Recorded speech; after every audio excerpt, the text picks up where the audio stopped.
আজকে আমার এই দোকানে একজন হিন্দু ভাই আসছে। তো ওনার সাথে অনেক কথাবার্তা হয়েছে। উনি ইন্ডিয়া থেকে। তো উনি আমার সাথে হিন্দিতে কথা বলছে, কিন্তু উনি কেরালা।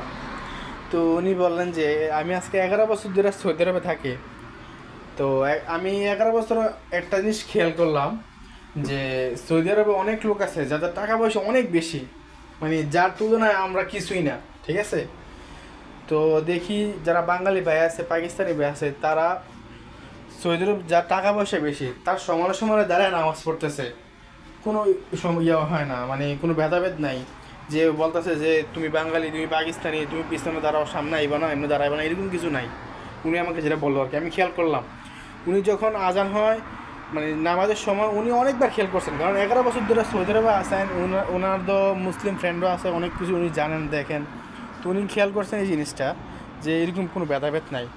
ঠিক আছে, মুসলমান ধর্মে। আর উনি বললেন আমরা যখন মানে আমাদের বড় বড় মন্দিরে মানে পূজা করতে যাই, তখন আমাদের মনে করেন সিরিয়াল ধরতে হয়। আমাদের টাকা পয়সা বেশি নাই, এই জন্য আমাদেরকে ট্রিট করা হয় অন্যরকমভাবে। আমাদের দেখা হয় অন্যরকমভাবে। যাদের টাকা পয়সা আছে তাদের কোনো সিরিয়াল নাই, তাদের জন্য আলাদাভাবে মানে একটা লাইন থাকে, ওইখান ধরে যাইবো, মন্দিরে যাইবো, প্রণাম করে চলে আসবো, শেষ। আর আমাদেরকে সিরিয়াল ধরতে বড় বড় মন্দিরে গেলে। উনি এই কথা বললেন। উনি বললেন, উনি আরেকটা কথা বললেন। তা ওনাদের যে ঈশ্বর, মানে ভগবান বলে ওইটাকে, তো রাম, বিষ্ণু, আরও কি আছে, অনেক কিছু আছে। তো আমাদের অনেকগুলো ভগবান। আর আপনারা শুধু একজনকে বিশ্বাস করেন। আমরা, হ্যাঁ, আমাদের একজনই বিশ্বাস করি, আমরা তাকে কখনো দেখিও নাই।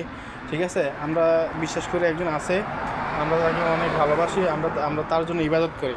ঠিক আছে, এরকম কিছু আমি বললাম। বলার পর উনি বলল, তা আমাদের যে ভগবান, উনি পৃথিবীতে আসছেন, উনিও আমাদের মতো খাওয়া দাওয়া করছেন, জীবনযাপন করছেন, তো উনিও বিয়ে করছেন। তো উনি যে ভগবান, উনি তো মারা গেছেন। ঠিক আছে, মারা গেছেন। এমনকি উনি তো ভগবান হয়ে থাকেন, তাহলে ওনার ভগবান কে ছিল? ওনার তো বাবা ছিল, তো ওনার বাবার ভগবান কে ছিল? উনি আমাকে প্রশ্ন করলেন। বুঝতে পারি, এটা তো আমি জানি না, এটা আপনাদের জানা বা ভালো কথা।